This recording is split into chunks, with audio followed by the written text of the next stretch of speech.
My mother and I are very close. She raised me alone because my father left us when I was a kid. I always look up to her because for me, she's a definition of a real life superhero. I have seen her work day and night just to support my dreams. She sacrificed so much for me that even if there is nothing left for her, she is more than willing to give everything to me. This is how much she loves me. And I could say that we don't have a fortunate and comfortable life. I could remember how we used to go to different places. After all, we always got kicked out of our apartments because we couldn't pay rent on time. I admit that there are times that I blamed everything on my mother. I would shout at her and rebel at times because I couldn't understand the weight of the situation. And I guess that it is pretty normal for someone to act that way during that age. And I'm so fortunate to have a mother who is patient and understanding. She let me understand the situation and mold me to become resilient and hopeful despite our situation. I could also remember how many people mistreated me. There are times when we reached out for help, but instead of assistance, they gave us side eyes and insults. We were judged, and my mother couldn't even have a permanent job. She would work as a fast food crew, laundry girl, garbage lady, lawn mower, and even a babysitter. It breaks my heart to see her suffer like this all because life wasn't even in our favor. We were born into an unfortunate life pushed below the poverty line. But that doesn't stop me from reaching my dreams.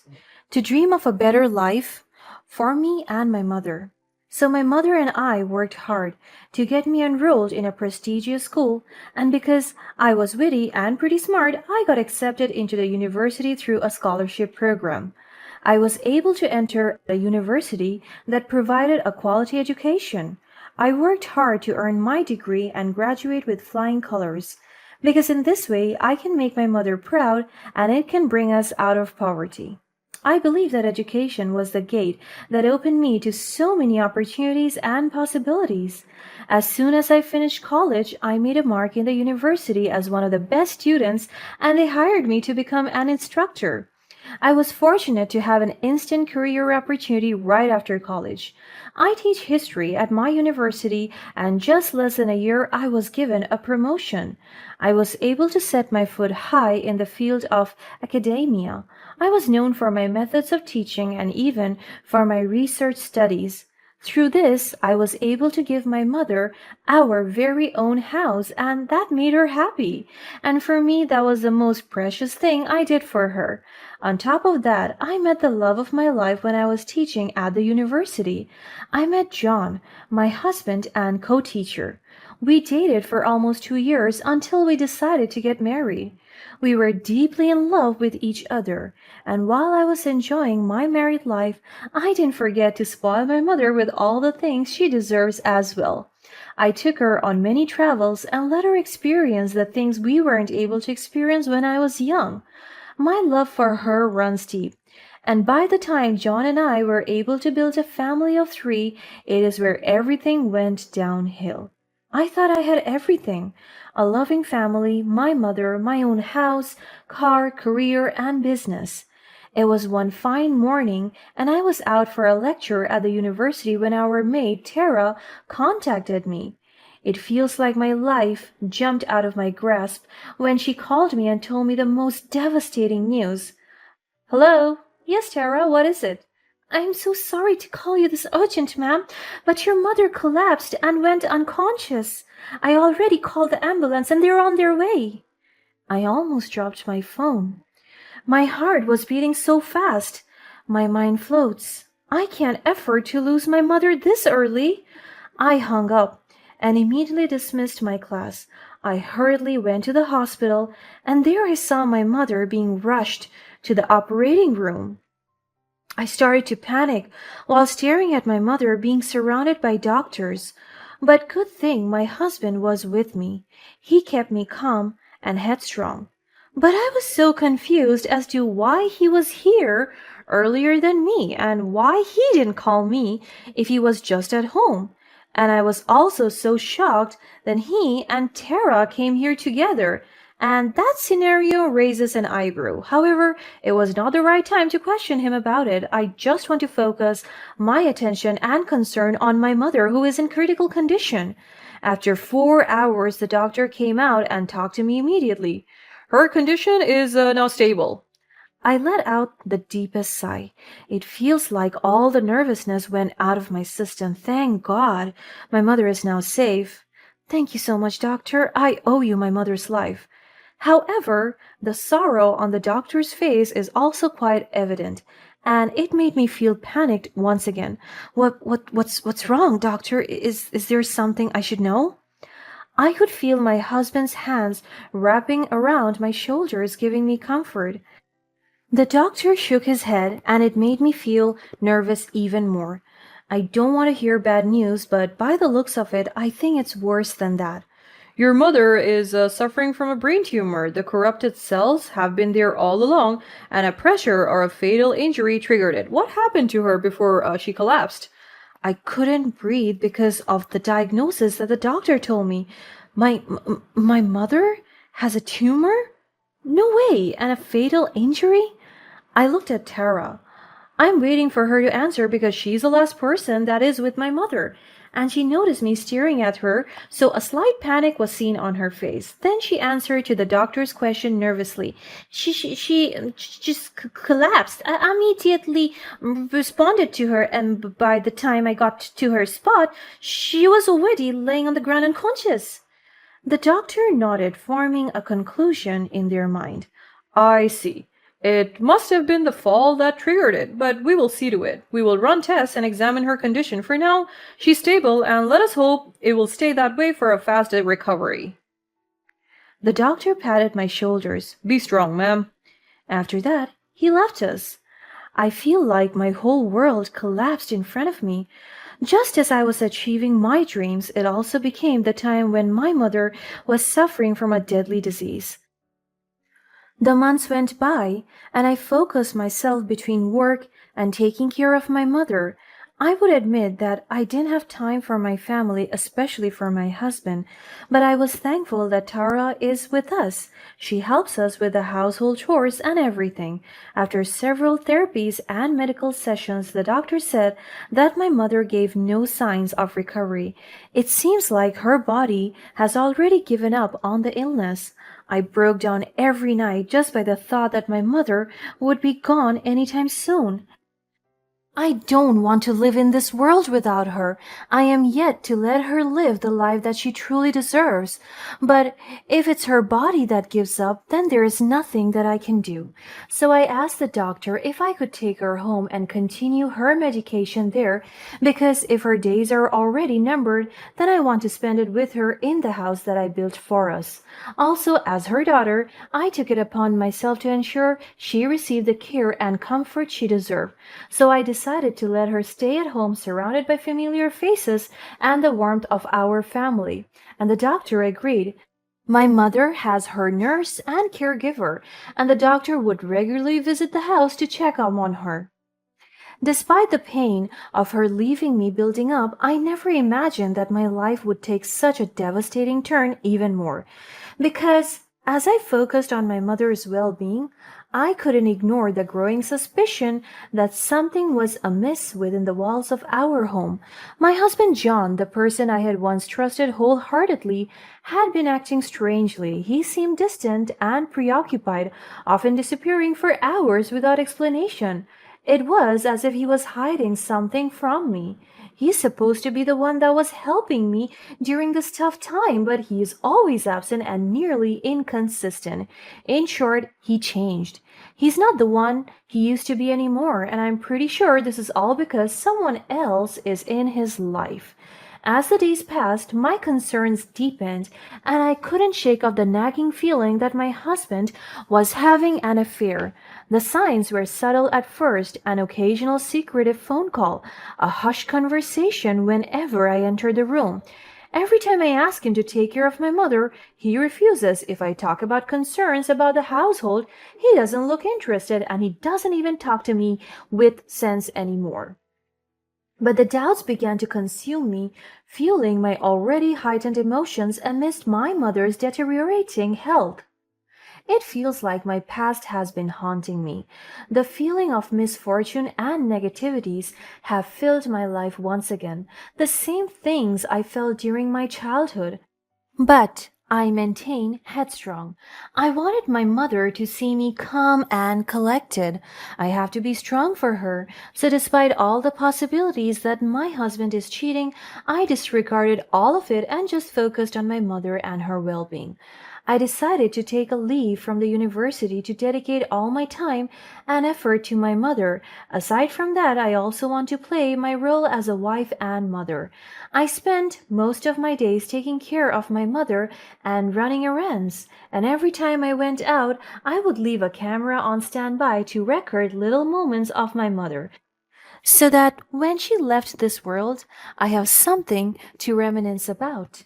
In an attempt to ensure my mother received proper care while I ran errands, I assigned Tara to assist her. I trusted her and believed she would treat my mother with the utmost respect and compassion. I reassured myself that there was a caretaker and nurse on duty as well, convinced that my mother was in safe hands. But as the days passed, I couldn't shake off the feeling that something was off. There were moments when I would come home and find Tara and my husband engaged in whispered conversations. They have these secret eye contacts that are very flirtatious. Also, they kept on talking, and in fact, my husband would rather talk to her than to me. Their secretive exchanges only intensified my suspicions, and I felt a sense of betrayal cutting through me like a knife. On top of that, my husband's disdain for my mother's presence in our home became increasingly evident. He resented her living with us, always pushing to send her back to the hospital, but I refused to give in. I wanted to be there for my mother to provide her comfort and care during her remaining days alive. It was a decision that only fueled the growing tension between John and me. Then, one fateful day, I returned home from an errand. I told Tara to look over my mother, but this time the nurse and caregiver were both off duty. And as soon as I got home, my heart was heavy with worry for my mother. As I stepped inside, an eerie silence enveloped the house. The air seemed heavy with foreboding energy, and an inexplicable sense of dread washed over me. I knew something was wrong. Rushing through the house, I searched for any sign of my mother, hoping to find her safe and sound.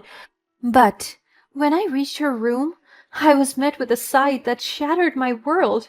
My mother lay motionless, her eyes closed, her spirit gone. There were no signs of an attack or any apparent cause of death. It was as if she had simply slipped away. At that moment, grief and anguish consumed me. I shouted and broke down. I cried until I couldn't properly breathe anymore, all the while clutching my dead mother in my bare arms.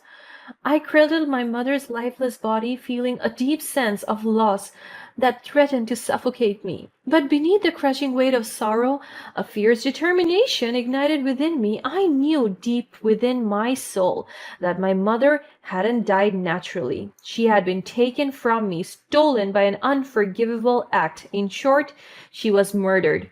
Driven by a desperate need for justice, I began piecing together the fragments of the puzzle, determined to find the truth. And then it happened. I stumbled upon a hidden truth that shattered the fragments of trust I had left. I remembered my secret camera. I immediately reviewed the recent footage when everything had transpired. With trembling hands and a mix of fear and anticipation, I pressed play, revealing the sinister truth. The footage showed Tara and John hatching a wicked plan, plotting my mother's demise. Their face twisted with malice, their voices filled with cold-hearted intent. I couldn't believe what I was witnessing. The very people I had entrusted with my mother's care had conspired to take her life. The shock and betrayal washed over me like a tidal wave, leaving me breathless and filled with a mixture of anger and sorrow. At that moment, everything fell into place. The secret conversations, the suspicious behavior, the disdain my husband held for my mother, it all made sense now. John and Tara had plotted to remove my mother from the equation, to eliminate the burden she represented to their clandestine affair. And I also realized that maybe Tara hurt my mother, that's why she got injured and was hospitalized. As the weight of the truth settled upon me, I knew I had to make choice. I could crumble under the weight of my pain and let them get away with their heinous act, or I could rise, confront them, and fight for justice. Despite the grief that threatened to consume me, I found strength within myself. I would not let my mother's death be in vain. I vowed to expose their wickedness, bring the truth to light, and ensure they face the consequences of their actions. With the evidence in hand, I confronted them both. How could you? How could you betray me and take away my mother? He just smirked at me. Your mother was a burden to us. We had our lives to live, May. She was holding us back. Tara stood next to him, wearing her smug face. Yeah, you were suffocating us with your constant need to play the dutiful daughter. My hands tightened around the evidence that I hold. I spoke to them while my voice was shaking with anger. You think you can just throw away a person's life like that? You have no idea what my mother meant to me. I took a deep breath and stepped forward, presenting the camera footage. Well, guess what? I have proof of your sick plan. I have evidence of your betrayal and cold-heartedness. John and Tara exchanged nervous glances, their arrogance fading away. The air crackled with tension as I laid bare the betrayal, the camera footage serving as an irrefutable witness to their guilt. His face paled, his eyes darting with a mixture of fear and desperation. He tried to deny it, to conjure up feeble excuses, but I could see the truth etched across his features. Where did you get that? This means nothing. It means everything, John. You took away the most precious person in my life, and now you'll pay for it. I reached for my phone and dialed the police. My eyes never left John and Tara. Hello, this is May Thompson. I need to report a murder and provide evidence. Please send the police to my address immediately. Tara tried to grab the phone from my hand, but I stepped back, out of her reach. You can't do this. You have no proof. I smiled with a glimmer of triumph in my eyes. Oh, but I do, Tara. And the police will be here soon to arrest both of you. You'll pay for what you have done. The room falls silent as the weight of my words hanged in the air. Fear and panic begin to take hold of John and Tara. Mia, please, we can talk about this. We can work something out. It's too late, John. You made your choice and now you'll face the consequences. The distant sound of sirens grows louder, signaling the approaching police. My determination solidified and I stood tall, ready to face the justice I fought for so hard. But my pursuit of justice didn't end there. I couldn't allow Tara to escape accountability either. I contacted the authorities, sharing the damning evidence I had gathered. The police were taken aback by the revelation, assuring me that they would investigate the matter thoroughly. Days turned into weeks as the investigation unfolded, and then the truth emerged, an intricate web of deceit and betrayal. It wasn't just a simple case of an affair gone wrong. John and Tara were entangled in a larger criminal operation, one that involved fraud and money laundering. My mother's death had become a mere pawn in their sinister game. The police revealed that they had been monitoring John and Tara for some time but lacked the concrete evidence needed to make an arrest. My mother's murder became the key to unlocking a much larger case exposing their involvement in a web of criminal activities. A sense of relief washed over me as the truth was finally revealed to the world. My mother's memory would not be tainted by their wickedness. The police assured me that justice would be served and both John and Tara would face the consequences of their actions. In the aftermath of this harrowing ordeal, I found solace in the love and support of friends and family. Though my heart would forever bear the scars of losing my mother, I knew she would want me to move forward, to embrace life with renewed strength and purpose. I vowed to honor her memory by advocating for justice and ensuring that no other family would suffer at the hands of such treachery. My mother's spirit would guide me, fueling my determination to make a difference and bring light to the darkness. As I stood before her grave, tears mingling with the raindrops, I whispered my final goodbye. The truth had prevailed, and my mother's soul could finally rest in peace. Though the pain would never fully fade, I had found the strength within myself to face a new chapter, forever carrying her love in my heart.